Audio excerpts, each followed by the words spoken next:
اس کا کلام ہے. انفینٹی کر دیں جس کی لمٹ ہی کوئی نہیں ہے, جس کی لمٹ ہی کوئی نہیں ہے, بالکل ایگزیکٹلی. جی. تو یہ احساس جب انسان کے اندر موجود ہو کہ یہ نارمل کلام نہیں ہے جس کو میں پڑھنے لگا ہوں, یہ بہت مقدس کلام ہے, تو اس سے تدبر کے اندر فرق آتا ہے, انسان اس کے اوپر غور کرنا شروع کرتا ہے.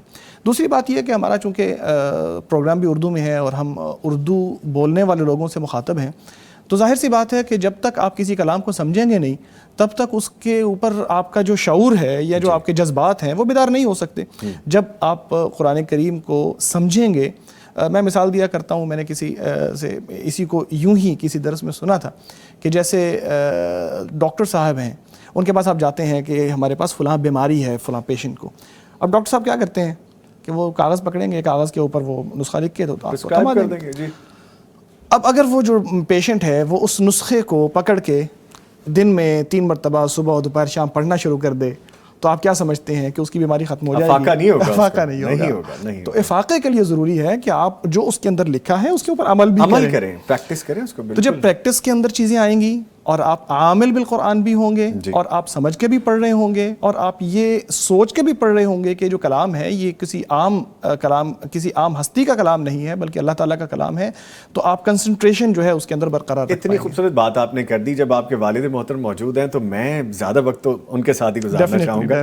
اجے سر, یہ فرمائیے گا کہ قرآن کریم کو ترجمے اور تفسیر کے ساتھ پڑھنے کی کتنی اہمیت ہے؟ جیسا ابھی عاطف صاحب بھی فرما رہے تھے, ڈاکٹر صاحب نے کہا کہ اس میں یکسوئی ضروری ہے کہ ہمیں پتہ تو چلے ہم کر کیا رہے ہیں, اور ہمیں جو عام مسلمان ہے اس کو یہ اپنانا کیسے چاہیے کہ ہم ترجمہ پڑھیں, تفسیر پڑھیں, اس کو سمجھ کے پڑھیں اپنی زندگیوں میں شامل کرنے کے لیے, فرمائیے گا. جی, قرآن کریم کو سمجھ کر پڑھنا تو اس میں کوئی شک نہیں کہ انسان کے لیے بہت ہی ضروری ہے, اور اس کے بغیر قرآن کی آمد کا جو مقصد ہے, قرآن کے نزول کا مقصد ہی پورا نہیں ہوتا جب کہ انسان اس کو سمجھے نہیں. جی. کیونکہ قرآن کریم کے نزول کا جو مقصد ہے وہ انسانوں کی ہدایت ہے, انسان کو اس راستے کی خبر دینا ہے جو اس کے رب نے اس کے لیے پسند فرمایا ہے. تو یہ کس طرح ممکن ہے کہ کوئی شخص اس کو سمجھتا نہ ہو اور پھر وہ اس راستے کو پا سکے جس راستے کو جانے کے لیے قرآن نازل ہوا ہے. البتہ اس مقصد کو حاصل کرنے کے لیے ایک راستہ ہے ترجموں کا اور ایک راستہ ہے عربی زبان کو سیکھنے کا. بہترین راستہ یہ ہے کہ انسان عربی زبان کم از کم اتنی سیکھے کہ وہ قرآن کریم کو سمجھنے کے قابل ہو جائے. اور اس سے کم ترین راستہ یہ ہے کہ وہ ان علماء کی محنت سے فائدہ اٹھائے جنہوں نے قرآن کریم کا ترجمہ ہمارے سامنے پیش کیا ہے.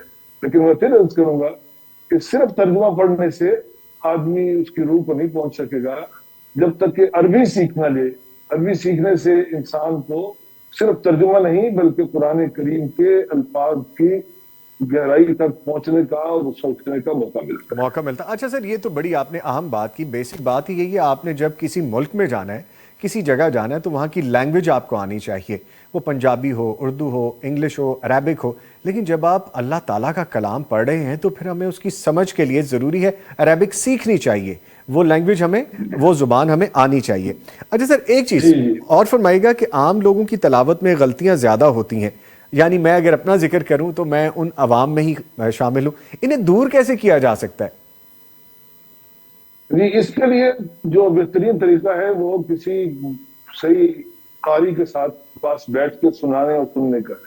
تو قرآن کریم جو ہم تک پہنچا ہے وہ نبی پاک علیہ الصلوۃ والسلام کے فم مبارک سے صحابہ کرام نے حاصل کر کے آگے اس کو منتقل کیا ہے. یہ تحریر والا مسئلہ سیکنڈلی ہے. جو فرسٹ مسئلہ ہے, وہ طریقہ ہے, وہ ہے تلقی بالفم, یعنی منہ سے منہ تک وصول کرنا.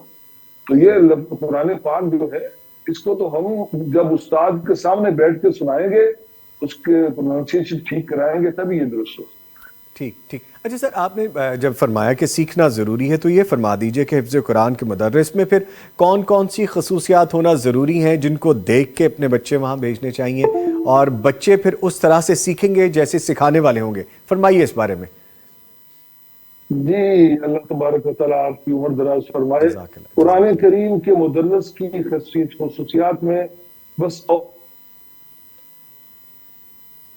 کیا بتاؤں, قرآن کے سب سے پہلے مدرس کون تھے؟ محمد رسول اللہ صلی اللہ علیہ وسلم۔ اس دنیا کے اندر سب سے پہلے قرآن کسی نے سکھایا؟ انسانوں کو محمد رسول اللہ صلی اللہ علیہ وسلم نے سکھایا۔ تو ہمیں وہ صفات جو اللہ کے نبی علیہ الصلوۃ والسلام نے بطور مسلمان اور بطور انسان ہمارے تجویز فرمائی ہیں یا عملی طور پر کر کے دکھائی ہیں، وہ ہمارے اندر موجود ہونی چاہیے۔ لیکن قرآن کو استاد کے لیے یہ ضروری ہے کہ سب سے پہلے اس کے اندر اخلاص ہو، وہ اس سے کمیٹڈ ہو کہ مجھے ہر حال میں اس اپنے مشن کو پورا کرنا ہے۔ اور دوسری بات یہ ہے کہ اس کے اندر علم ہو اور وہ حوصلہ رکھنے والا بندہ ہو، ایسا نہ ہو کہ بس وہ بچوں کے ساتھ بڑی سیکھنے والے طالب علموں کے ساتھ روڑ ہو جائے۔ دیکھیے نبی پاک صلی اللہ علیہ وسلم اللہ پاک نے قرآن میں آپ کو فرمایا وَلَوْ كُنْتَ فَظًّا غَلِيظَ الْقَلْبِ لَانفَضُّوا مِنْ حَوْلِكَ، اگر آپ تندخو ہوتے تو یہ سب لوگ آپ سے پیچھے بھاگ جاتے۔ تو جتنا علم اور جتنا صبر اور تحمل اس قرآن کے استاد میں ہونا چاہیے وہ شاید کسی فیلڈ میں نہیں ہونا چاہیے۔ ٹھیک ہے، ٹھیک۔ اور اس کے علاوہ اس میں اور وہ چیزیں تقویٰ ہے اور پرہیزگاری ہے اور اللہ تبارک و تعالیٰ کے فرمان کی، اس کی عبادات کی اور اس کے احکام کی فرما برداری اور اس پر گامزن رہنا، یہ بڑا ضروری ہے۔ اب اگر کوئی بے عمل استاد ہو وہ قرآن سکھانے بیٹھے گا تو وہ بچوں تک قرآن منتقل ہی نہیں کر سکے گا، کیونکہ اس سے صرف سارا دن یاد کرانے سے یاد کم ہوتا ہے اور استاد کے سنانے سے اور استاد کے عمل کو دیکھنے سے جو بچہ سیکھتا ہے وہ اصل چیز ہوتی ہے۔ ماشاءاللہ، خوبصورت بات کی۔ سر آپ کا بھی وقت قیمتی ہے، بڑی مشکل سے ہم نے آپ سے تھوڑا سا وقت گزارش کر کے لیا ہے۔ آخری کوسچن میں آپ سے یہ کروں گا، فرمائے گا جو قرآن کریم کو سیکھنا ہے وہ بچوں اور بڑوں کے لیے یکساں طریقہ کار ہے یا دونوں کے لیے علیحدہ علیحدہ ہو سکتا ہے؟ جی نہیں، یہ تو استاد پر منحصر ہوتا ہے، وہ اس کا جائزہ لیتا ہے کہ کس کو کس طریقے سے سکھانا ہے۔ جی، بچوں کے اندر سیکھنے کی صلاحیت زیادہ ہوتی ہے اور ذہن بہت ساری دوسری چیزوں سے فارغ ہوتا ہے اور ان کی توجہ سیکھنے میں زیادہ آسانی سے مرکوز ہو جاتی ہے، اس لیے ان کے لیے مختلف طریقہ کار ہوتا ہے۔ جب بڑے سیکھنے بیٹھتے ہیں تو ان کے ذہن کے اندر بہت ساری دنیا کی دوسری مصروفیات کی وجہ سے بڑے خیالات جمع ہوتے ہیں اور ان کو اس کے لیے استاد کو زیادہ کسی اور اینگل سے محنت کرنی پڑتی ہے۔ اور بنیادی چیز یہ ہے کہ کنسنٹریشن ضروری ہے۔ اب بچہ ہو یا بڑا ہو، جب اس کی توجہ اس بات پر ہو کہ میں نے سیکھنا ہے اور وہ اپنے ذہن کو خالی کر کے آ کے بیٹھ جائے تبھی سیکھ سکتا ہے۔ اور اس کے لیے استاد کی طرف التفات ہونا اور استاد کا بچے کے ساتھ، اس طالب علم کے ساتھ مخلص ہونا، یہ بہت ضروری ہے۔ بہت شکریہ، بہت شکریہ۔ ہمارے ساتھ موجود رہے جناب فضیلت الشیخ قاری محمد الیاس صاحب، آل دا وے فرام سعودی عربیہ۔ سر بہت شکریہ آپ کے وقت کا، بڑا اچھا لگا آپ نے ہمیں وقت دیا۔ تھینک یو آپ کا بہت شکریہ جی۔ جزاک اللہ سر، فی امان اللہ۔ کیسا لگا کہ والد صاحب بھی بیٹھے ہیں گفتگو میں، آپ بھی بیٹھے ہیں اور بات وہی کر رہے ہیں قرآن کریم کے حوالے سے؟ کیسا ایکسپیرینس آپ کو فیل ہو رہا ہے؟ ویسے تو والد صاحب کی بات میں تاثیر تو ہے اور اس چیز کو آپ بھی محسوس کر رہے ہوں گے کہ دل میں اترتی بات ہے، اور قرآن کریم سے جڑا شخص جو ہوتا ہے اس کی بات میں تاثیر ضرور ہوتی ہے، خاص طور پہ جب وہ عمل کے میدان میں بھی صحیح ہو۔ بیوٹیفل۔ لیکن والد ہونے کے ناطے بھی مجھے ایک خوشی اور دلی مسرت تھی کہ ایک الحمدللہ اللہ تعالیٰ کی بلیسنگ ہے کہ ایسی پرسنالٹی کے ہم بیٹے ہیں، اللہ تعالیٰ ہمیں ایک فرما بردار اور نیک بچہ بنانے کی بھی توفیق عطا ذمہ داری اور بڑھ جاتی ہے نا؟ بالکل ایسا ہی جب ایسی بڑی شخصیت کے آپ فیملی ممبر ہوں تو ذمہ داری اور بڑھ جاتی ہے۔ قاری نصیر صاحب بڑا مسکرا رہے ہیں۔ اب میں یہ نہیں کہوں گا کہ تم اتنا جو مسکرا رہے ہو، میں کہوں گا کہ اچھے لگ رہے ہیں آپ مسکراتے ہوئے۔ اچھا سر یہ فرمائیے گا کہ آپ کا بھی ماشاءاللہ وقت گزرا ہے حرمین شریفین میں اور رمضان وہاں بھی گزارا ہے آپ نے، قرآن کی برکتوں کے حوالے سے بہت یادیں ہیں آپ کی وہاں سے بھی، تو فرمائیے کہ بڑی دیر سے خاموش بیٹھے ہیں، ذرا آپ بھی لب کشائی کیجیے۔ الحمدللہ والصلاۃ والسلام علی رسول اللہ۔ آپ کی نوازش ہے کہ آپ نے مجھے بھی موقع فراہم کیا۔ سر اللہ آپ کو جزائے خیر دے۔ جزاک اللہ سر، جزاک اللہ۔ قرآن کی بات ہو رہی ہے یہاں پہ، یعنی قاری الیاس صاحب کی بات سن رہے تھے تو واقعتاً جو بزرگ ہوتے ہیں نا ان کی نصیحتیں اور ان کی باتیں وہ بہت قیمتی ہوا کرتی ہیں۔ یقین جانے جب ادھر جو ہے وہ چھٹیوں میں پاکستان آتے ہیں، ملتے ہیں تو ہم کئی چیزیں ان سے پوچھتے ہیں، اب بھی سیکھتے ہیں ماشاءاللہ۔ تو جو بزرگ ہوتے ہیں، بڑے ہوتے ہیں، ان کا اپنا ایک تجربہ ہوتا ہے۔ جو سوال ہے کہ ہم نے حرمین میں کیسا وقت گزارا، مدینہ منورہ کے اندر، دونوں حرمین میں سے مدینہ منورہ کے اندر جو ہے نا جی، قرآن پاک کا جو ہے نا لوگوں کے ساتھ تعلق، لنک، یہ کچھ الگ طرز کا ہے۔ یعنی وہاں میں نے خود دیکھا کہ ہر بندہ اس شوق میں ہے کہ میں نے قرآن پاک کو سیکھنا ہے۔ عام لوگ جو ہے نا وہ لیبر طبقہ ہے، کسی بھی ملک سے گئے ہوئے ہیں، کسی دکان پہ کام کرتے ہیں، اب اذان ہوتے ہی چونکہ دکانیں بند ہونی ہیں، تو اب یہ ان کے پاس موقع ہوتا ہے کہ اذان اور جماعت کے درمیان جو 15 منٹ 20 منٹ کا وقفہ ہے وہ اس سے استفادہ کرتے ہیں۔ ماشاءاللہ۔ یعنی میں نے سعودی اچھے لوگ جو ویل سیٹل میں ہیں، اچھے پوسٹ پر ہیں، جی، اچھا وہ بھی اس موقع سے فائدہ اٹھاتے ہیں کہ آتے ہی اذان ہوتے ہی فوراً جلدی سے مسجد نبوی میں آئے، اور کہیں بھی دیکھا کہ حلقہ تحفیظ القرآن ہے تو وہاں بیٹھ کے تو وہ اپنے قرآن کو درست کرنے کی کوشش کرتے ہیں۔ تو ہم نے کئی دفعہ پوچھا بھی کہ آپ یار، کیونکہ آپ کی لینگویج ہے، مادری زبان ہے، اچھے سے بول لیتے ہیں، آپ کے تلفظ، آپ کو ادائیگی تو ایج ہے پہلے ہی آپ کو مل گیا۔ تلفظ، ادائیگی سب کچھ ٹھیک ہے، ہاں جی، لیکن وہ کہتے ہیں کہ اصل میں نا ہم طالب علم رہنا چاہتے ہیں قرآن کا۔ ماشاءاللہ۔ خیرکم من تعلم القرآن وعلمہ، اس خیر کا حصہ بننا چاہتے ہیں کہ جو سیکھتا ہے یا سکھاتا ہے۔ تو ہم سکھانے کا تو وقت نہیں ہے، تو ہم سیکھتے رہتے ہیں، بس ایک آیت 2 آیت سناتے ہیں، بس اس لحاظ سے، اس شوق سے اور اس ارادے اور نیت سے کہ ہم جو ہے قرآن کے ساتھ طالب علم بن کے رہیں اور اس خیر کا جو ہے نا وہ مصداق بنتے رہیں۔ ٹھیک، تو لوگوں کو بہت شوق ہے۔ پھر ظاہر ہے جب ایک ماحول بن جائے، ایک فضا، جیسے اب رمضان کے اندر ایک نیکی کی پاکستان کے اندر بھی فضا بنی ہوئی ہے، تو وہ لوگ جو کبھی مسجد میں نہیں آئے وہ بھی مسجد کا رخ کرتے ہیں، وہ بھی نیکی کرنے کی کوشش کرتے ہیں، تو وہاں تو ایک مستقل فضا ہوتی ہے۔ اور مسجد نبوی کے اندر جب جاتے ہیں تو وہ ایک الگ سا سکون، وہ عربی لوگ اس کو کہتے ہیں جی راحت قلبی، ماشاءاللہ۔ وہ دلی سکون ایک میسر ہوتا ہے وہاں، بالکل پرسکون، کوئی شور، کوئی آواز، کوئی کچھ نہیں، کسی نے بولنا بھی ہے تو بڑے دھیمے لہجے میں، اور پھر وہاں پہ گرمی ہو سردی ہو، اندر داخل ہونے کے بعد کوئی اندازہ نہیں ہوتا کہ باہر سردی ہے یا گرمی ہے، ٹمپریچر اندر کا بالکل سردی گرمی ایک ہی ہوتا ہے۔ یعنی اندر کا ٹیمپریچر بھی، ہمارے اندر کے ٹیمپریچر کا بھی ذکر کر رہے ہیں، وہ باہر بیرونی ٹیمپریچر کا نہیں۔ یہ بڑی گہری باتیں ہیں جی، اس پہ بھی مزید بھی بات کریں گے ہم۔ ہمارے ساتھ موجود ہیں جناب قاری نصیر احمد صاحب اور ڈاکٹر محمد عاطف الیاس صاحب۔ گفتگو جاری ہے، سیکھنے کے مواقع بے شمار ہیں، اس وقت رحمتیں برس رہی ہیں، اور جو وقت چل رہا ہے یہ دعا کا وقت ہے، اور بڑا روحانی سا ایک منظر ہے۔ اس پہ مزید باتیں کریں گے لیکن ایک وقفے کے بعد۔ معزز مہمان ہمارے ساتھ موجود ہیں اسٹوڈیوز میں، جناب قاری نصیر احمد صاحب اور ڈاکٹر محمد عاطف الیاس صاحب۔ گفتگو ہو رہی ہے خاص طور پر قرآن کریم کو کیسے پڑھیں، کیسے سیکھیں، کون سی چیزوں کو ذہن میں رکھیں، اور آل دا وے فرام ڈفرینٹ کنٹریز، جس طرح سعودی عربیہ سے بات ہو رہی ہے۔ ابھی ہمیں ایک بڑے اچھے گیسٹ جوائن کر چکے ہیں دبئی سے، میں تعارف کرواتا چلوں، ڈاکٹر عبد الرحیم فیاض صاحب، وزارت مذہبی امور ہیں دبئی کے اور امام و خطیب بھی ہیں۔ ان کو ہم خوش آمدید کہیں گے اپنی ٹرانسمیشن میں۔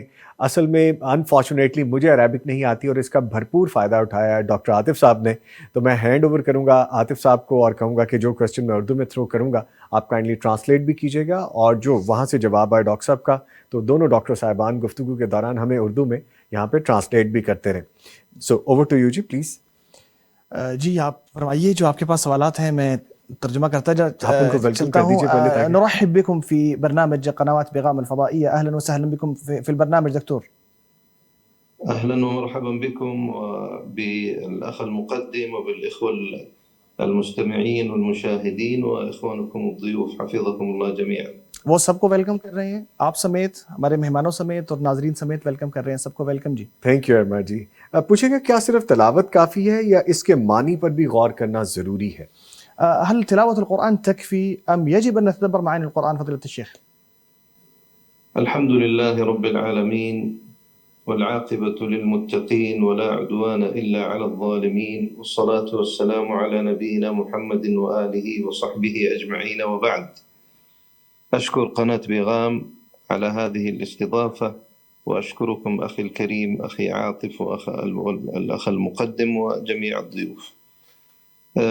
أمر الله نبيه صلى الله عليه وسلم في بداية سورة المزمل بترتيل القرآن الكريم في قيام الليل، وهي دعوة لتدبر القرآن، إذ لا يخفى عظيم أثر الترتيل في إحداث التدبر، وبالتالي التدبر واجب، يجب على كل مسلم أن يتدبر القرآن الكريم ومعاني القرآن الكريم حتى يصل إلى درجة عالية من الخشوع والتأمل في هذه الآيات. نعم بارک اللہ فیکم. نترجم ثم تکمل انشاءاللہ فضیلۃ الشیخ. شیخ فرما رہے ہیں کہ اللہ تعالیٰ نے قرآن کریم کے اندر سورہ المزمل کے اندر لوگوں کو یہ حکم دیا ہے کہ وہ قرآن کریم کو تلاوت کر کے پڑھیں. اب تلاوت کے لفظ کے اوپر انہوں نے فوکس کیا ہے اور فرما رہے ہیں کہ تلاوت جب آدمی کرے گا اور یہ قیام اللیل کے اندر تلاوت کرے گا تو اس کے اندر اور زیادہ آہستگی کے ساتھ اور رک رک کے پڑھنے کی بات کی گئی ہے. اور یہ راستہ ہے تدبر کرنے کا، یعنی جب آپ قرآن کریم کو آہستہ آہستہ رک رک کے پڑھیں گے تو آٹومیٹکلی آپ اس کے اوپر غور کریں گے، تو اس طرح تدبر کا راستہ کھلتا ہے. تفضل فضیلۃ الشیخ. الله سبحانه وتعالى في سورة المزمل يقول: يا أيها المزمل قم الليل إلا قليلا نصفه أو انقص منه قليلا أو زد عليه ورتل القرآن ترتيلا. الله سبحانه وتعالى أمر نبيه صلى الله عليه وسلم بترتيل القرآن، وهو أمر للأمة الإسلامية أيضا. وقوله تعالى ترتيلا تأكيد في إيجاب الأمر به، وأنه لا بد من الترتيل لقارئ القرآن. فرما رہے ہیں کہ قرآن کریم میں سورۃ المزمل کی آیات کی تلاوت کی کہ اے مزمل یعنی اے کمبل کو اوڑھ کر لیٹنے والے رات کا قیام کیا کریں، سوائے رات کے تھوڑے سے حصے کے، آدھی رات ہو جائے یا اس سے کچھ زیادہ ہو جائے یا اس سے کچھ کم ہو جائے، اور قرآن کریم کی ترتیل کیا کریں. تو ترتیل کے اوپر انہوں نے کہا کہ یہ حکم جو نبی اکرم صلی اللہ علیہ وسلم کو دیا گیا ہے یہ ساری امت کے لیے ہے، اور اس سے یہ بات خود بخود سمجھ آ جاتی ہے کہ قرآن کریم کو ترتیل کے ساتھ پڑھنا ضروری ہے اور یہ واجب ہے. ٹھیک. تفضل. اچھا یہ جی لا بد من الترتيل لقارئ القرآن. والله تعالى أمر نبيه محمد صلى الله عليه وسلم بصلاة الليل، أمره بترتيل القرآن حتى يتمكن القارئ من التأمل في حقائق تلك الآيات ودقائقها. فذكر الله يجعل المسلم يستشعر عظمته وجلاله، ويحصل الرجاء والخوف عند الوصول إلى الوعد والوعيد، وحينئذ يستنير القلب بنور معرفة الله والإشراع. وهذا كله من معاني التدبر ونتاج التدبر. جب انسان قرآن کریم کی تلاوت صحیح انداز میں کرتا ہے، رک رک کے پڑھتا ہے، تو انسان اللہ تبارک و تعالیٰ کا ذکر کر رہا ہوتا ہے، اور یہ ذکر تدبر کا راستہ کھولتا ہے. اسی طرح جب انسان قرآن کریم کی آیات پڑھتے ہوئے وعدوں کے پاس پہنچتا ہے جو اللہ تعالیٰ نے اہل ایمان سے کیے ہیں تو اس کے دل میں امید پیدا ہوتی ہے. پھر جب وعید کی آیات پہ پہنچتا ہے جہاں اللہ تعالیٰ نے مختلف چیزوں سے ڈرایا ہے، خبردار کیا ہے، تو انسان کے اندر خوف پیدا ہوتا ہے. تو یہ راستہ ہے قرآن کریم کی تلاوت کا اور قرآن کریم کے تدبر کا، اور اسی کے ساتھ انسان قرآن کریم کو صحیح معنی میں سمجھ سکتا ہے. میرا خیال نیکسٹ کویسچن کی طرف چلتے ہیں. اچھا عاطف صاحب یہ پوچھے گا ڈاکٹر صاحب سے کہ آج کے دور میں چونکہ یہ آئی ٹی کا دور ہے، آرٹیفیشل انٹیلیجنس کا دور ہے، ہم کیسے جدید ٹیکنالوجی سے مدد لے سکتے ہیں قرآن کریم کو سیکھنے کے لیے، سمجھنے کے لیے، خاص طور پہ آج کے دور میں؟ فضيلة الدكتور المقدم يسأل يقول الآن العصر عصر التكنولوجيا وعصر الإعلام، كيف نستفيد من هذه التكنولوجيا في هذا العصر في تعلم القرآن وتعليمه؟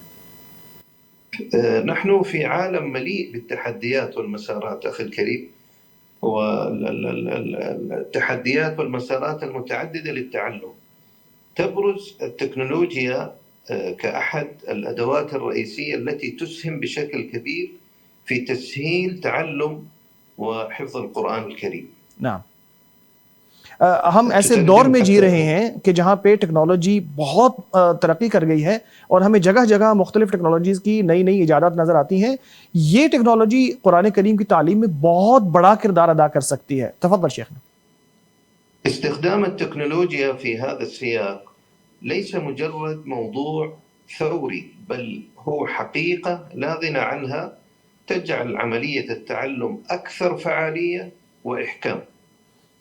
یعنی ٹیکنالوجی کا استعمال صرف ایک بات نہیں ہے جو ہم کر رہے ہیں، بلکہ یہ پریکٹیکل چیز ہے. اس کے ذریعے جب ہم قرآن کریم کی تعلیم اور تعلم کی بات کرتے ہیں تو اس کے ذریعے بہت زیادہ انجوائیبل طریقے سے ہم قرآن کریم کو سیکھ سکتے ہیں اور افیکٹو انداز میں اس کو سیکھ اور سکھا سکتے ہیں.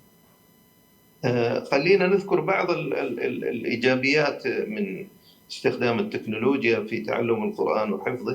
نعم. أولا الوصول السهل إلى الموارد التعليمية يعني مثلا تقدم التكنولوجيا وسائل متعددة للوصول إلى الموارد التعليمية الخاصة بتعلم وحفظ القرآن الكريم، مثل التطبيقات الذكية، المواقع الإلكترونية. يمكن للمتعلمين الوصول إلى مجموعة واسعة من المصادر بسهولة. نعم، سب سے پہلے فرما رہے ہیں کہ ہم پازیٹیو باتیں کر لیں یا اس کے پروز کے اوپر بات کر لیں کہ ہم ٹیکنالوجی کا استعمال کرتے ہوئے کس طرح قرآن کریم کو سیکھ سکتے ہیں. تو سب سے پازیٹیو چیز یہ ہے کہ بہت آسان ہے.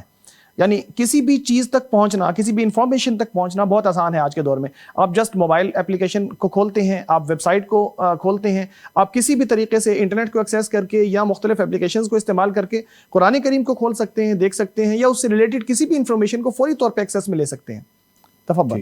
النقطة الثانية، النتيجة الثانية أيضا من النتائج توفير بيئة تفاعلية تشجيعية، حيث يمكنهم المشاركة في أنشطة تفاعلية مثل الألعاب التعليمية والاختبارات التفاعلية، مما يزيد من مستوى اهتمامهم ومدى استيعابهم للمعلومات.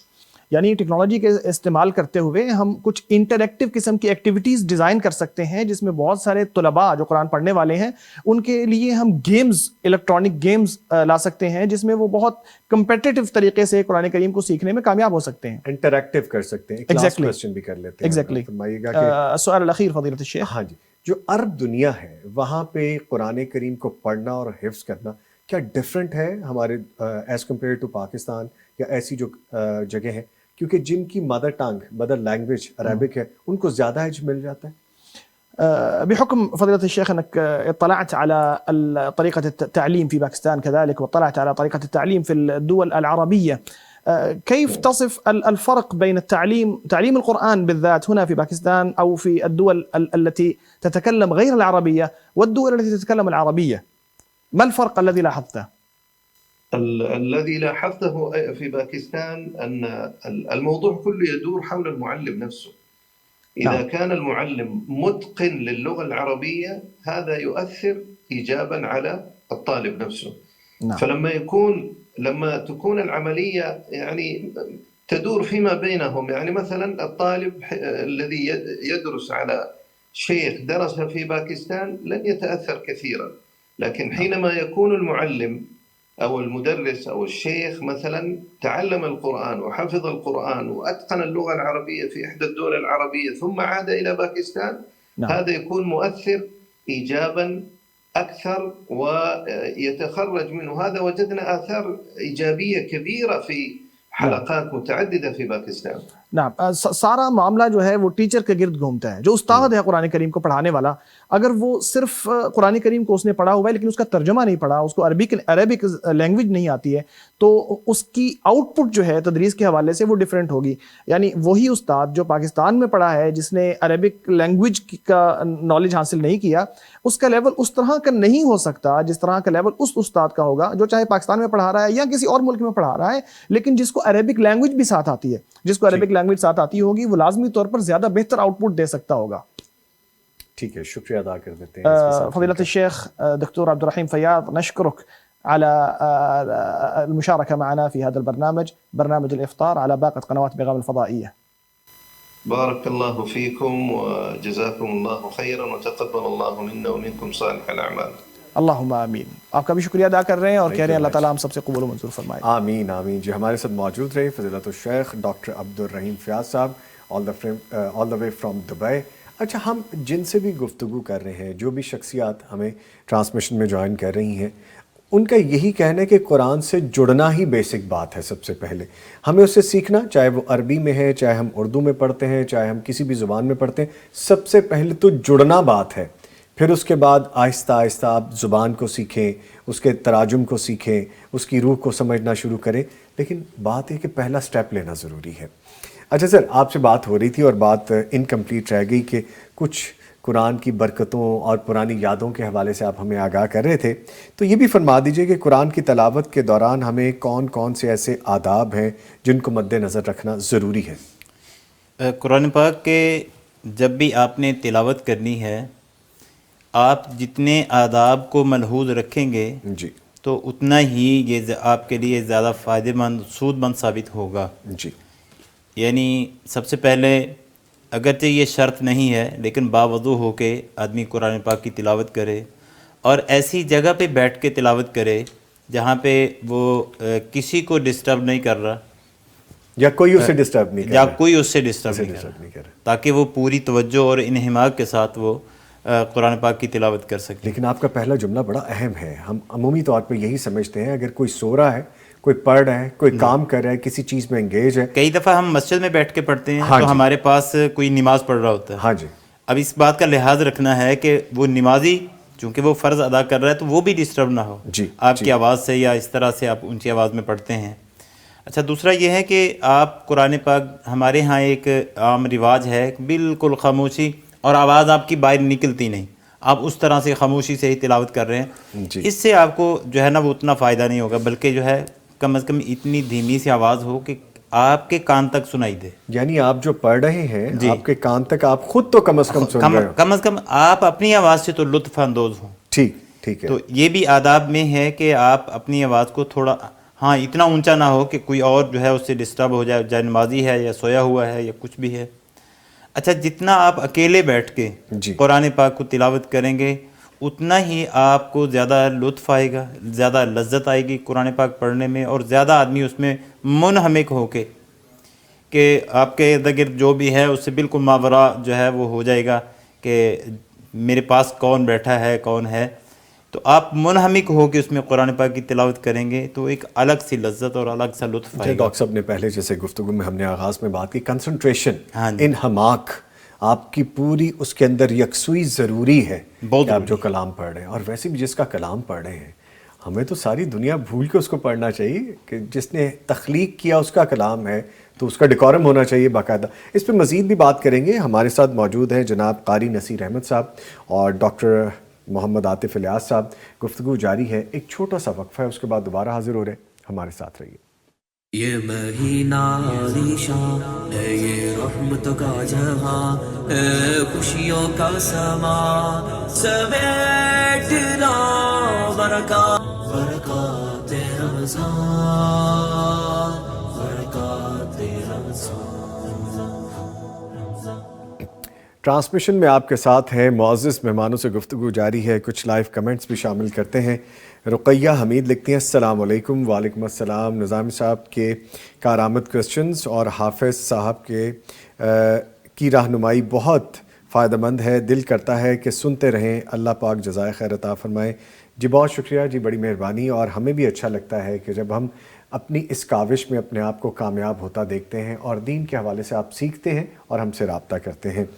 اچھا ڈاکٹر صاحب، ہم جیسے بات کر رہے تھے کہ قرآن کریم کو پڑھنے کے حوالے سے، آپ چونکہ تراویح پڑھا بھی رہے ہیں تو آپ تلاوت قرآن کریم میں کس لہجے کو پسند کرتے ہیں جب آپ تلاوت کر رہے ہوتے ہیں یا جب آپ تراویح پڑھا رہے ہوتے ہیں؟ مختلف انداز ہیں؟ اچھا، قرآن کریم تراویح میں پڑھنے کا جو ہے وہ انداز ڈیفرنٹ ہوتا ہے، اور عام نمازوں میں پڑھنے کا انداز ڈیفرنٹ ہوتا ہے۔ تراویح میں تھوڑا جس کو ہم حدر کہتے ہیں، تھوڑا تیزی کے ساتھ پڑھا جاتا ہے، لیکن الحمدللہ میری قرأت میں اتنی تیزی نہیں ہے، کبھی بھی نہیں آئی، اللہ کا شکر ہے کہ معنی اگنور ہو جائیں یا کسی معنی پہ ایمفیسائز نہ کیا جا سکے۔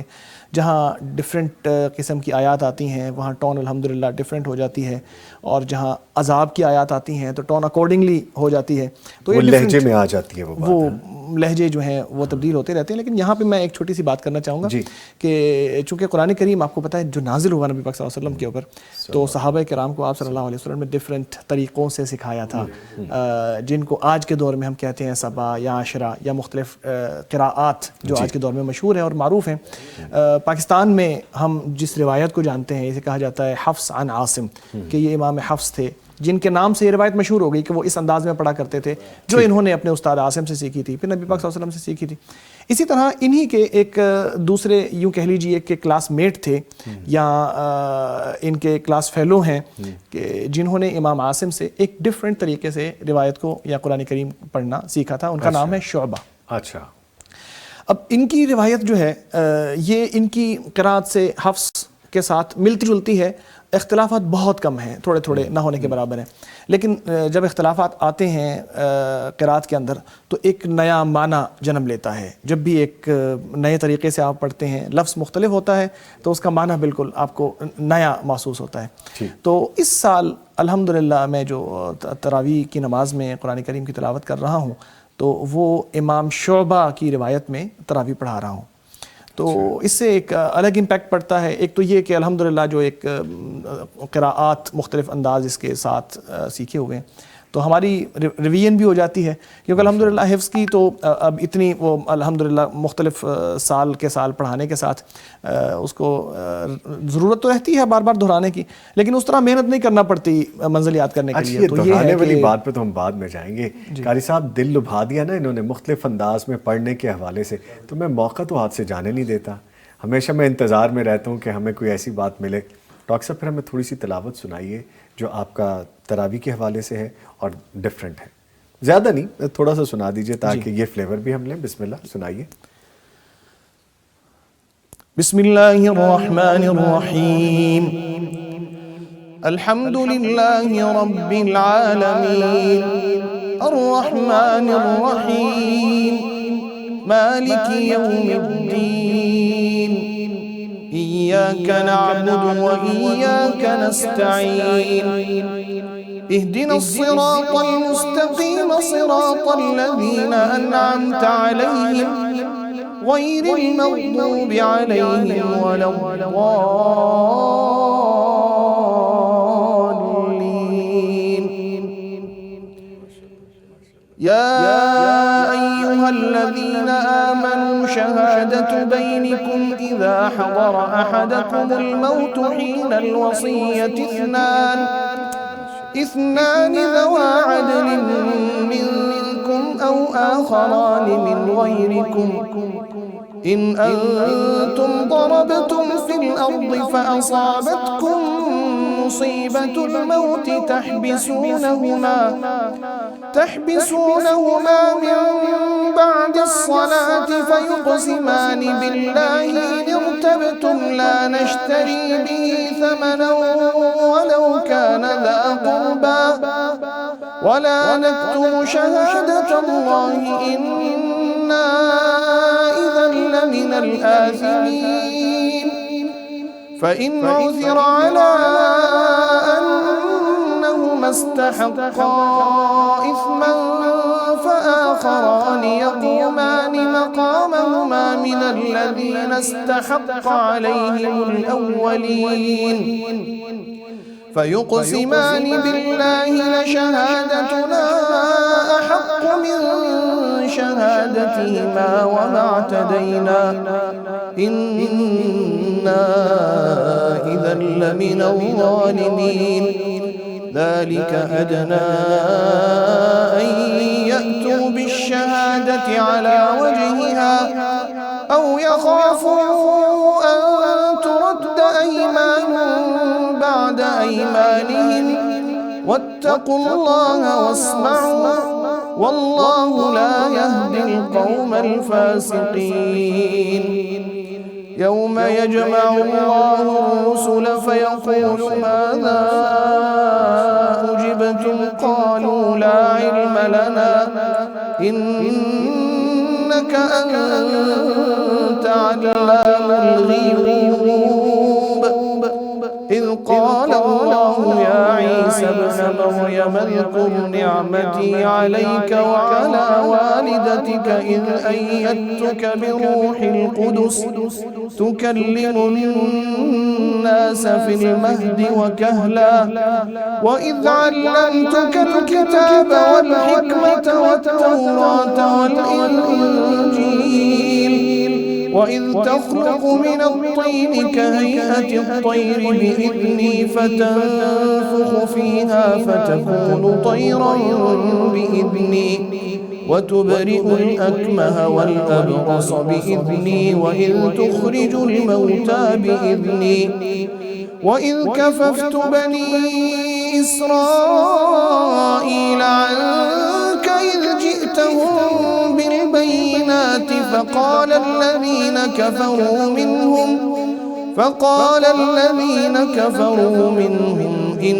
هذا إلا سحر مبين. ماشاءاللہ ماشاءاللہ، دیکھا نا ایسے دل کو سکون ملا نا، روح کو قرار آیا. آپ ہمیں لبھا رہے تھے اس وقت سے، بتا رہے تھے کہ یہ انداز ہے، یہ طریقہ ہے، اس طرح ادائیگی ہے. ننے ننے قطرے ٹپکنے سے لگ گئے ہیں ماتھے کے اوپر، کیونکہ روزہ بھی ہے اور پھر جب آپ ایک زور لگتا ہے باقاعدہ تو یہ اللہ تعالیٰ کی بڑی بلیسنگ ہے جی. اور روزے میں تو آپ نے بڑی نیکیاں سمیٹ لی ہیں ڈاکٹر صاحب الحمدللہ. ہمیں سنا کے بھی، پڑھ کے بھی، ہمارے ناظرین سامعین کے سامنے جس نے سنا ہوگا اس کو علیحدہ ثواب مل رہا ہوگا، آپ کو پڑھنے کا علیحدہ ثواب مل رہا ہوگا. تو یعنی لوٹ سیل ہے جی، ہم نیکیاں سمیٹ رہے ہیں. اللہ تعالیٰ آپ کو عزتوں سے نوازے. بڑا خوبصورت انداز ہے. اور جہاں جہاں آپ نے لہجہ بدلا ہے، جہاں جہاں سینس چینج ہوئی ہے، آپ نے باقاعدہ اس کو فیل کروایا ماشاءاللہ. تو یہی یکسوئی چاہیے ہوتی ہے ہمیں، یہی انہماک چاہیے ہوتا ہے جس کا ہم ذکر کر رہے تھے پہلے. بہت خوبصورت.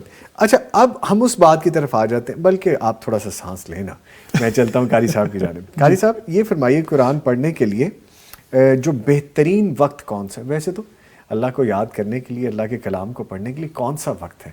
سارے وقت ہی اللہ تعالیٰ کے، لیکن جو بہترین انتخاب ہو سکتا ہے وہ کیا ہو سکتا ہے؟ بہترین انتخاب جو ہے وہ تو قرآن پاک نے خود بتا دیا، ان قرآن الفجر کان مشہودا. سبحان اللہ سبحان اللہ.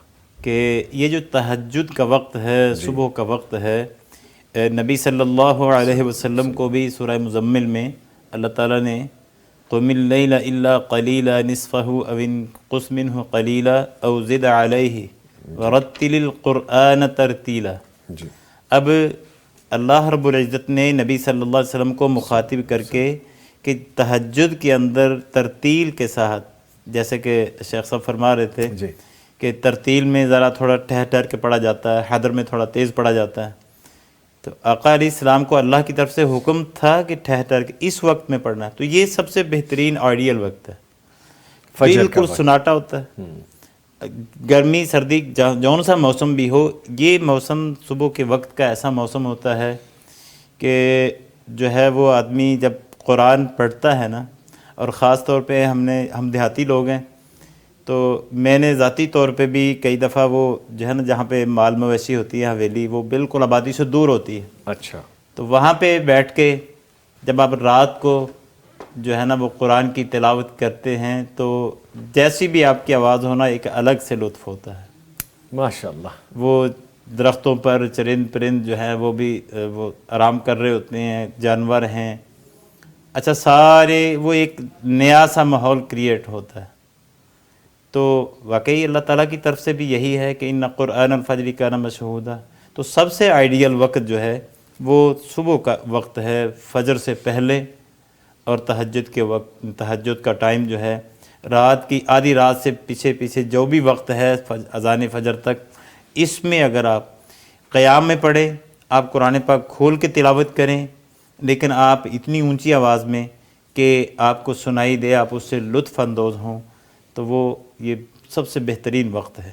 ماشاء، یعنی یہ لطف آپ نے بھی بہت اٹھایا ہے اور ابھی بھی اٹھاتے ہیں یہ لطف آپ؟ جی بالکل، ظاہر قرآن کی تلاوت تو جاری رہتی ہے. ماشاءاللہ ماشاءاللہ. بس پھر تیاری رکھیں تھوڑی سی، میں ابھی آپ کی طرف بھی دوبارہ آتا ہوں، ذرا عاطف صاحب سے گفتگو اور کرتے ہیں. ڈاکٹر صاحب یہ فرمائیے گا، ماشاءاللہ بڑا خوبصورت انداز ہے آپ کا، ادائیگی بہت خوبصورت ہے. آپ کے والدین کی خاص دعائیں ہیں آپ کو، جس انداز سے آپ ماشاءاللہ پڑھتے ہیں، اور ان کی محنت بھی چھلکتی ہے، آپ کی اپنی محنت بھی چھلکتی ہے اس میں. اچھا یہ فرمائیے گا، جو حفظ قرآن کے لیے بچوں کی عمر ہے، اکثر ہم دیکھتے ہیں کہ 5th کے بعد کر لیں، 3rd کے بعد کر لیں، وہ ایک تو وہ عمر کیا ہونی چاہیے، دوسرا جس عمر میں کیا گیا حفظ قرآن بہت زیادہ مفید تر ہوتا ہے، ایسا بھی ہے کچھ؟ اچھا، قرآن کریم کو حفظ کرنے کے لیے انسان کو اس وقت شروع کرنا چاہیے. میرے خیال میں بچوں کو ہم اس کی طرف لگاتے ہیں، اور ہمارے ہاں عام طور پہ رواج ہے کہ جب بچے نے 5 کلاسیں پڑھ لی ہیں تو 5ویں کے بعد اس کو قرآن کریم کے لیے مختص کر دیا جاتا ہے. وہ پھر قرآن کریم ہی یاد کرتا ہے، وہ پھر جو اسکول جانا ہے اس کو چھوڑ دیا جاتا ہے. جی. تو یہ طریقہ ظاہر ہے ہمارے معاشرے میں ایک عرصے سے چلتا چلا آ رہا ہے، لیکن چونکہ میں نے وہ میتھڈولوجی بھی دیکھی ہے جو سعودی عرب میں چلتی ہے، میری جو ہے کہہ لیجئے کہ پرورش سعودی عرب کے ماحول میں ہی ہوئی ہے، تو وہاں کے ماحول میں اس کو اتنا کہہ لیجئے کہ سٹریسفل نہیں بنایا جاتا قرآن کریم کو یاد کرنے کے معاملے کو. بڑا ایزی وے میں اور بہت جلدی سے بچہ اس کو حفظ کر لیتا ہے. یعنی یوں کہہ لیجئے کہ وہاں پہ جو جن کو ہم کہتے ہیں حلقات تحفیظ القرآن کہ قرآن کریم یاد کرنے کے جو مراکز ہیں وہ مساجد کے اندر ہی عام طور پہ بنائے جاتے ہیں. ٹھیک ہے. اور ان کی ڈیوریشن جو ہوتی ہے وہ عصر سے لے کے مغرب تک ہوتی ہے. کچھ حلقات کی مغرب سے لے کے عشاء تک ہوتی ہے. اور اسی دوران میں بچہ جو ہے وہ 3 سال میں 4 سال میں 5 سال میں آرام سے قرآن کریم کو یاد کر لیتا ہے. یعنی کہاں وہ طریقہ کہ جہاں پہ ہم صبح فجر سے لے کے ظہر تک، پھر ظہر کے بعد تھوڑا وقفہ کرنے کے بعد عصر سے لے کے پھر مغرب تک، مغرب سے عشاء تک، اور پھر رات 10 بجے تک بٹھاتے ہیں بچوں کو اور مسلسل 3 سال لگا کے بچوں کو یاد کراتے ہیں. اور کہاں وہ طریقہ کہ جس کے اندر صرف 2 گھنٹے دن میں آپ دے کے قرآن کریم کو یاد کر رہے ہوتے ہیں. تو میں سمجھتا ہوں کہ بچوں کو قرآن کریم کے ساتھ دلچسپی پیدا کرنا، ان کے اندر یہ شعور پیدا کرنا کہ آپ نے قرآن کریم کو یاد کرنا ہے، یہ شوق اور جذبہ پیدا کرنا، اور پھر اس ماحول کو سٹریسفل نہ بنانا. اور کوئی لازمی نہیں کہ بچہ جو ہے وہ اسکول جانا چھوڑ دے، اسکولنگ اپنی کنٹینیو رکھے ساتھ ساتھ، اور شام کے وقت جو اس کے پاس وقت بچتا ہے اس میں سے کچھ وقت لے کے یعنی 2 گھنٹے لے کے 3 گھنٹے لے کے اس کو یاد کر لے. اس میں ایک چیز بڑی امپورٹنٹ ہے، کنسسٹنسی، جس کو ہم کہتے ہیں مستقل مزاجی. مستقل مزاجی اگر بچے کے اندر آ جائے، روزانہ پڑھنا ہے، ڈیلی پڑھنا ہے، چھٹی نہیں آنے دینی، ناغہ نہیں آنے دینا، روزانہ آپ ایک آیت بھی یاد کریں گے تو چند ہی سالوں کے اندر آپ حافظ ہو جائیں گے. جیسا کہ اگر آپ زیادہ کرتے ہیں یاد تو اگر آپ آدھا صفحہ روزانہ کر لیں تو بھی آپ 2 سال 3 سال کے اندر حافظ بن جاتے ہیں. اس لیے کنسسٹنسی بہت ضروری ہے. یہ میٹر نہیں کرتا کہ آپ کس عمر میں ہیں. یعنی میں ایسے لوگوں سے واقف ہوں، بلکہ اس پروگرام کی وساطت سے میں ذکر کر ہی دیتا ہوں، میری اپنی سگی پھوپھو ہیں، 5 سال سے زیادہ ان کی عمر ہے اور انہوں نے اب قرآن کریم کے 10 سپارے حفظ کر لی ہیں. ماشاءاللہ. تو یہ کنسسٹنسی جب آپ ایک کام کے پیچھے لگ جاتے ہیں، جب آپ تہیہ کر لیتے ہیں کہ میں نے یہ کام کرنا ہے، پھر لطف اس وقت قرآن کریم یاد کرنے کا، یعنی ایک تو ہے نا بات فضیلت کی، آنر کی، کہ اس بچے نے جناب 8 سال کی عمر میں حفظ کر لیا تھا، اس بچے نے 9 سال کی عمر میں حفظ کر لیا تھا، یہ آنر ہے. والدین بڑا پرائڈ فیل کرتے ہیں کہ ہمارے بچوں نے یہ کیا ایگزیکٹلی. لیکن آپ یہ دیکھیں کہ جو بچہ باشعور ہونے کے بعد، یعنی کہہ لیجئے کہ 15 16 17 سال کی عمر کے بعد جب وہ انٹینشنلی حفظ کرتا ہے تو اس کا قرآن کریم کے ساتھ لگاؤ کتنا زیادہ ہوگا. وہ کچھ اور ہے. ایگزیکٹلی. اور ایفیلیشن ہے. وہ خود سوچ کے اس چیز کا فیصلہ کر کے کہ میں نے قرآن کریم یاد کرنا ہے. اب وہاں پہ آپ زبردستی نہیں کر سکتے. بچوں کے ساتھ آپ نہیں یاد کرنا ہے، آپ بیٹھو یاد کرنا ہے، اس کے he has no option, he has to do it. لیکن یہاں پہ ولنگلی اپنے دل سے جب اس کو یہ کیفیت آتی ہے کہ نہیں میں نے قرآن کریم یاد کرنا ہے، میں نے ٹھان لی، تو یہ زیادہ بیٹر ہے. اور اس کے ساتھ قرآن کریم کے ساتھ ایفیلیشن جو ہے نا وہ زیادہ بڑھ جاتی ہے اور دیر پا ہوتا ہے. میں ایک بات اور کر دوں کہ عام طور پہ ایسے ہوتا ہے کہ ہمارے ساتھ جو بچے قرآن کریم کو حفظ کرتے ہیں بڑی جلدی عمر میں، آنر تو ہے، لیکن ان میں سے کتنے بچے ہیں جو پھر قرآن کریم کے ساتھ جڑے بھی رہتے ہیں. تو میں یہ سمجھتا ہوں قرآن کریم کے ساتھ جوڑ کے رکھنا زیادہ امپورٹنٹ ہے، اور اس کا جلدی عمر میں حفظ کر لینا اتنا امپورٹنٹ شاید نہیں. ٹھیک ہے. یہ بڑی خوبصورت بات ہے کہ نہ صرف یہ کہ آپ بچوں کو زور دے کے ان کی مرضی منشا کے خلاف قرآن کریم کو حفظ کرانے کی طرف جب لے کے جاتے ہیں تو پھر عملی زندگی میں موسٹ آف دا ٹائم ایسی مثالیں موجود ہیں، ہمیں ملتی نہیں ہیں. ان بچوں کے بڑے یا بڑھاپے میں بھی وہ چیزیں نظر نہیں آتی، لیکن وہی بچہ جب خود سے اپنی ولنگ سے، جب خود اپنی خواہش سے اس کو کرتا ہے، یا بڑے بھی جس طرح بھی ذکر کر رہے ہیں عاطف صاحب کہ اتنی بڑی عمر میں آ کے بھی 50 سال کی عمر کے بعد بھی حفظ کرنا شروع کرے، تو جب آپ کی اپنی جستجو ہے وہ پھر آپ کو کامیابی کی طرف لے کے جاتی ہے. تو یہ جستجو اللہ تعالی ہم سب میں پیدا کر دے. جی یہ دعا کرنی چاہیے. ہمارے ساتھ معزز مہمان موجود ہیں. گفتگو کا سلسلہ روکنے کو دل نہیں کر رہا، بڑے پرکیف سے لمحات ہیں، بڑا سرور مل رہا ہے، لیکن مجبوری ہے ہماری وقفہ لینا. وقفہ لیتے ہیں پھر آتے ہیں. یہ مہینہ عالیشاں ہے، یہ رحمت کا جہاں ہے، خوشیوں کا سما سمیٹ لا برکات رمضان، برکات رمضان، برکات رمضان. یہ مہینہ عالیشاں ہے، یہ رحمت کا جہاں ہے، خوشیوں کا سما سمیٹ لا برکات رمضان، برکات رمضان، برکات رمضان. اچھا ڈاکٹر صاحب، کیا تجوید سیکھنا ضروری ہے قرآن کریم کو پڑھنے کے لیے، یا جو ہمارا دیسی طریقہ اس لیے کہہ رہا ہوں کہ ہم روٹین میں جس طرح پڑھ رہے ہوتے ہیں، سیکھ رہے ہوتے ہیں، وہی پھر زندگی بھر چلتا رہتا ہے، ٹھیک ہے یہ؟ اللہ اکبر. اچھا یہ طریقہ اگرچہ ہمارے معاشرے میں رائج ہے لیکن مجھے اس سے اختلاف ہے. ٹھیک. قرآن کریم ویری فرسٹ ڈے سے تجوید کے ساتھ پڑھیں اور پڑھائیں. یعنی جب آپ قرآن کریم کو بغیر تجوید کے پڑھ لیتے ہیں اور پھر تجوید کے ساتھ پڑھتے ہیں تو یہ خواہ کی پریکٹس ہے جس کی ضرورت نہیں ہے. اچھا. ایک چیز یہ ہے کہ علمی تجوید، علم تجوید، یعنی آپ مد کہاں کرنی ہے، مد کے اصول و ضوابط کیا ہیں، غنے کے اصول و ضوابط کیا ہیں، کون سا مخرج کہاں سے نکلتا ہے، یہ علم کی ضرورت ان لوگوں کو نہیں ہے جو قرآن کریم کو پڑھ رہے ہیں، یا ہر بندے کی ضرورت نہیں ہے. جی. لیکن قرآن کریم کو صحیح پڑھنا یہ ہر بندے کی ضرورت ہے. یعنی جب بچہ قرآن کریم پڑھ رہا ہے، بچپن میں اس نے شروع کیا ہے، تو اس کو یہ نہ بتائیں کہ مخارج 13 ہوتے ہیں یا 17 ہوتے ہیں یا اس سے زیادہ ہیں، کم ہوتے ہیں. اس کو یہ نہ بتائیں جی فلاں مخرج زبان کو یوں کر کے فلاں جگہ سے نکلتا ہے. اس کو جسٹ پریکٹس کی ضرورت ہوتی ہے. اس کو بتائیں بھائی را کو را ادا کرنا ہے، ذال کو ذال ادا کرنا ہے. تو اس کو جسٹ پریکٹیکل سکھانا شروع کر دیں، اور غنے اور مدیں اور جو اصول تجوید ہیں وہ سارے پریکٹیکل سکھاتے چلے جائیں. اس کے بعد دوبارہ تجوید پڑھنے کی ضرورت ہی پیش نہیں آتی. خود بخود بچے جو ہیں وہ اتنا پیارا قرآن کریم پڑھنا شروع کر دیتے ہیں.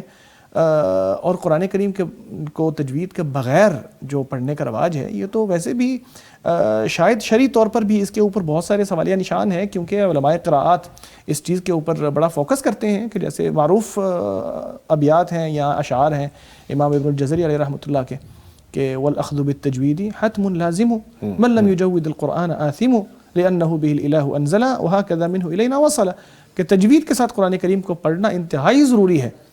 وہ فرماتے ہیں کہ جو قرآن کریم کو تجوید کے ساتھ نہیں پڑھتا وہ گنہگار ہے، کیونکہ اللہ نے اسے قرآن کریم کو تجوید کے ساتھ نازل کیا ہے اور یہ ہم تک تجوید کے ساتھ ہی پہنچا ہے. That make sense. بڑی سمجھ کی بات ہے، یہ سیدھی بات ہے. پھر یہ کہ صحابہ کرام کا عمل بھی اس کے اوپر ہے نا. صحابہ کرام تجوید کے ساتھ نبی پاک صلی اللہ علیہ وسلم سے سیکھا کرتے تھے، اور آگے صحابہ کرام اس کا اہتمام کیا کرتے تھے کہ کوئی شخص بغیر تجوید کے نہ پڑھے. جیسا کہ ایک صحابی سے روایت ہے کہ ان کے سامنے کسی نے تلاوت کی انما الصدقات للفقراء والمساکین، تو انہوں نے ٹوک دیا اس کو اور کہا کہ نہیں، نبی پاک صلی اللہ علیہ وسلم نے مجھے اس کو یوں سکھائی تھی یہ والی آیت انما الصدقات للفقراء والمساکین، کہ اس کو آپ مد کے ساتھ پڑھیں، مد کے بغیر پڑھنا سنت نہیں ہے. ٹھیک ہے. اسرا احسن لکھ رہی ہیں ماشاءاللہ بہت خوبصورت تلاوت کی ہے، گھر آتے ہی تازگی آ گئی ہے ماشاءاللہ. یہ جی آپ کے بارے میں ماشاءاللہ خوبصورت سا میسیج ہے. اس طرح محبت آتی رہتی ہے جی ہمارے لائیو کمنٹس میں بھی، اور یہ محبت ڈیفینیٹلی دین کے حوالے سے ہے. قاری صاحب ہمارے ساتھ موجود ہیں. قاری صاحب یہ فرمائیے کہ قرآن کریم کو پڑھنے سے دل کو سکون ملتا ہے، روح کو قرار آتا ہے. ہمارے سامنے بہت ساری ایسی ویڈیوز ہیں، پریکٹسز ہیں، ایکسپیرینسز ہیں، بہت سارے مشاہدات اس طرح کے ہیں کہ کوئی بیمار ہے تو اسے قرآن کریم کی تلاوت سنائیں، کوئی بیمار ہے تو روٹین میں سننے سے قرآن کریم کی تلاوت وہ صحتیاب ہوتے ہیں. تو فرمائیے گا اس حوالے سے. اس حوالے سے یہ ہے کہ قرآن پاک جو ہے وہ بیماروں کو شفا بھی دیتا ہے، الحمدللہ، بے چین دل کو سکون دیتا ہے. جب آپ کو بہت زیادہ پریشانی ہے، بے چین ہے، تو آپ جب تلاوت قرآن کریں گے تو یہ آپ کی توجہ عام طور پہ جب آدمی کی کوئی بھی دکھ آیا ہے، تکلیف آئی ہے، پریشانی ہے، تو اس کی طرف سے جب توجہ ہٹے گی تو قرآن پاک میں آپ مگن ہوں گے، تو وہ چیز جب بھولتی ہے تو فرق پڑتا ہے. لیکن جب قرآن پڑھیں گے تو وہ چیز بالکل ہی ایسے جیسے آپ سے محو ہو جائے گی. تو قرآن پاک پڑھنے سے واقعتاً، اور اس کے بے شمار تجربات بھی موجود ہیں، حدیث میں بھی نبی صلی اللہ علیہ وسلم کے فرامین کے اندر بھی ہمیں یہ بات ملتی ہے کہ یہ قرآن پاک کی تلاوت سے ہی الا بذکر اللہ تطمئن القلوب. اب یہاں ذکر سے مراد کچھ مفسرین نے وہ اللہ تعالیٰ کا ذکر لیا ہے، لیکن کچھ مفسرین نے جیسا کہ دوسری آیت میں انا نحن نزلنا الذکر وانا لہ لحافظون قرآن پاک کو لیا ہے. تو الا بذکر اللہ تطمئن القلوب، قرآن کی تلاوت سے دلوں کو اطمینان ملتا ہے. سبحان اللہ. یعنی آپ پوری توجہ سے جب پریشانی کو دور کرنا چاہتے ہیں، اچھا کئی دفعہ روٹین میں آپ تلاوت کر رہے ہیں، آپ کی روزانہ ایک عادت ہے آدھا پارہ کرنا ہے، 2 صفحے 3 صفحے آپ ایک روٹین میں کرتے ہیں. اچھا جب آپ کو پریشانی آتی ہے تو اسپیشلی آپ اس روٹین سے ہٹ کر تلاوت کرتے ہیں اس ارادے سے اچھا یہ پریشانی دور ہو جائے، تو یقیناً اللہ رب العزت کا کلام جو ہے وہ دلوں پہ اثر کرتا ہے. الا بذکر اللہ تطمئن القلوب ہوتا ہے، دلوں کا اطمینان اسی میں ہے. اور جتنا آدمی پھر وہ تلاوت آگے کرتا چلا جائے، اب وہ جس طرح کا بھی پڑھ سکتا ہے، وہ اس کی جو استطاعت ہے جس طرح آتا ہے. ویسے تو جیسے شیخ صاحب فرما رہے تھے تجوید کے ساتھ، اور قرآن نبی صلی اللہ علیہ وسلم کا فرمان ہے کہ زین القرآن باصواتکم، قرآن پاک کو اپنی آوازوں سے مزین کرو، خوبصورت آواز سے، جتنا آپ خوبصورت پڑھ سکتے ہیں جو آپ کی استطاعت ہے پڑھیں، سبحان اللہ. تو اس سے پھر اطمینان ہوتا ہے. آپ اپنی پریشانیوں کو دور کرنا چاہتے ہیں تو قرآن کی طرف رجوع کریں. اور یہ جو بیمار ہوتے ہیں کئی دفعہ، یعنی بیمار ایسا ہوتا ہے کئی دنوں سے کئی مہینوں سے بیمار ہے، تو وہ کہتا ہے یار میرے پاس کوئی بات نہ کرو، لیکن جب اس کے پاس قرآن پاک وائس میں لگا دیا جائے، کوئی آڈیو لگا دی جائے، کسی بھی اچھے قاری کی آواز میں قرآن پاک لگا دیا جائے، تو اس کو ایک سکون سا ملتا ہے. وہ کہتا ہے اچھا کوئی اور آواز نہ آئے، اس سے مجھے سکون مل رہا ہے، اور واقعتاً اس کی وہ تکلیف دور ہوتی ہے. اور اب بلکہ کئی لوگوں نے مشاہداتی طور پہ، تجرباتی طور پہ بھی سورہ رحمان کی تلاوت جو ہے وہ ایسے لوگوں کے پاس لگائی جو بالکل یعنی بے ہوش تھے. سر قوما کے مریضوں کا آپ ذکر کر رہے ہیں، اور وہ کئی عرصے سے، سالوں سے، مہینوں سے قوما کے مریض، اور جب انہوں نے سورہ رحمان شروع کانوں میں لگا کے سنانی شروع کی جی تو الحمدللہ وہ لوگ ہوش میں آئے، ہوش میں آئے، صحت یاب ہوئے ہیں لوگ. اور ایسی کئی مثالیں تو بے شمار ایسے یعنی تجرباتی طور پہ، مشاہداتی طور پہ چیزیں سامنے آئیں. ہاں جی. لیکن جو قرآن کا جو اللہ تعالیٰ نے خود فرما دیا ہے الا بذکر اللہ تطمئن القلوب، جی. وہ قلوب جو ہیں وہ بیمار ہوں، وہ پریشان ہوں، وہ کسی بیماری میں لاحق ہوں، کسی لحاظ سے بھی ہو، تو قرآن کی تلاوت جو ہے وہ فائدہ دیتی ہے. اور یہ قرآن ویسے بھی شفا تو ہے. یہ تو میں نے آپ نے ایک تجربہ کر لیا کہ سورہ رحمان سے جو ہے نا وہ شفا ملتی ہے. قرآن تو سارا ہی شفا ہے. جہاں سے تلاوت کریں گے، جہاں سے پڑھیں گے، جو اس کو سنا دیں گے مریض کو، اسے شفا ملے گی. سر دیکھیں ابھی ہم مریض ہی دونوں بیٹھے ہیں کس سینس میں کہ دنیا کے معاملات میں الجھے پڑے ہیں. جی وہ مرض لگا ہوا ہے یہ کمانے کا، مرض لگا ہوا ہے یہ چیز حاصل کرنے کا. عاطف صاحب نے، ڈاکٹر صاحب نے جب تلاوت کی، ابھی ہم بیٹھے یہ مشاہدہ کر چکے، ایسا سرور تھا، ایسا سکون تھا، ایسی طمانیت تھی، ایسی لذت تھی، دل کر رہا تھا پڑھتے جائیں. وہ تو مجھے کہا گیا کہ آپ شاید اتنے زیادہ محو ہو گئے ہیں، ہم نے اور ابھی چیزیں کچھ کرنی باقی، ورنہ یہ چلتا رہنا تھا. جی. تو یہ ماشاءاللہ بڑی خوبصورت بات ہے. میرے خیال میں دعا کی طرف چلنا چاہیے. جی ہمارے پاس وقت اب کم ہے کافی. ٹھیک ہے عاطف صاحب، درخواست آپ سے یہ ہے دعا کروائیے. ہم سب دعا میں شامل ہوتے ہیں. لے جی، یہ بڑی قبولیت کی گھڑیاں ہیں، اور جب آپ افطار کے اس وقت کے قریب آ جاتے ہیں تو دعا مانگا کریں. ہمارے وہ ویئرز جو ہمیں یہاں پہ لکھتے ہیں یا فون پہ کہتے ہیں ہمارے لیے دعا کریں، تو جناب یہ ہم آپ کے لیے ہی، اپنے لیے ہی، سب کے لیے دعا کرواتے ہیں. تو آئیے دعا میں شامل ہوتے ہیں. جی پلیز. اللهم صل على محمد وعلى آل محمد كما صليت على إبراهيم وعلى آل إبراهيم إنك حميد مجيد. اللهم بارك على محمد وعلى آل محمد كما باركت على إبراهيم وعلى آل إبراهيم إنك حميد مجيد. اللهم لك الحمد كله ولك الشكر كله وإليك يرجع الأمر كله علانيته وسره.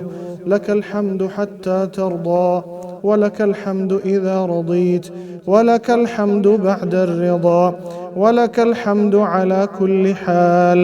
لك الحمد حتى ترضى، لك الحمد كما ترضى، ولك الحمد بعد الرضا، ولك الحمد على كل حال.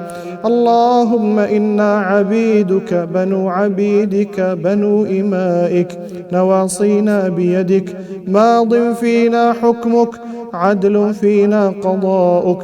نسألك اللهم بكل اسم هو لك سميت به نفسك أو أنزلته في كتابك أو علمته أحدا من خلقك أو استأثرت به في علم الغيب عندك أن تجعل القرآن العظيم ربيع قلوبنا ونور صدورنا وجلاء أحزاننا وذهاب همومنا وغمومنا وسائقنا إليك وإلى جناتك جنات النعيم. اللهم لك الحمد أن بلغتنا رمضان، اللهم فوفقنا فيه للصيام والقيام وتلاوة القرآن، واجعل ما قدمناه في هذا الشهر المبارك من خير وعبادة وذكر وتسبيح في ميزان أعمالنا يوم القيامة. اللهم تقبل منا جميع العبادات يا ذا الجلال والإكرام. اللهم إنا نسألك في هذه الساعة المباركة، اللهم إنا نسألك في هذه الساعة المباركة ألا تدع لنا ذنبا إلا غفرته، ولا هما إلا فرجته، ولا مريضا إلا شفيته، ولا حقا إلا أعليته، ولا باطلا إلا أزهقته، ولا محتسبا إلا وفقته، ولا مجاهدا في سبيلك إلا أعنته ونصرته، ولا حاجة من حوائج الدنيا والآخرة هي لك رضا ولنا فيها صلاح إلا أعنتنا على قضائها ويسرتها برحمتك يا أرحم الراحمين. اللهم إنا نعوذ برضاك من سخطك، وبمعافاتك من عقوبتك، وبك منك لا نحصي ثناء عليك أنت كما أثنيت على نفسك. اللهم آت نفوسنا تقواها وزكها أنت خير من زكاها، أنت وليها ومولاها.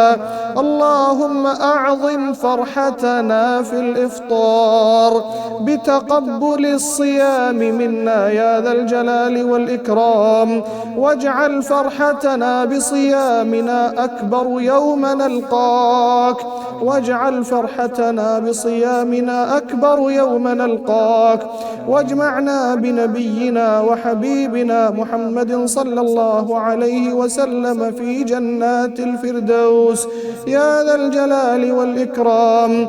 اللهم إنا نسألك عيشة هنية وميتة سوية ومردا غير مخز ولا فاضح يا ذا الجلال والإكرام. اللهم ما سألناك من خير فأعطنا، وما لم نسألك فابتدئنا، وما قصر عنه رأينا وعلمنا وعملنا من خيري الدنيا والآخرة فإنا نسألك إياه ونرغب إليك فيه يا ذا الجلال والإكرام.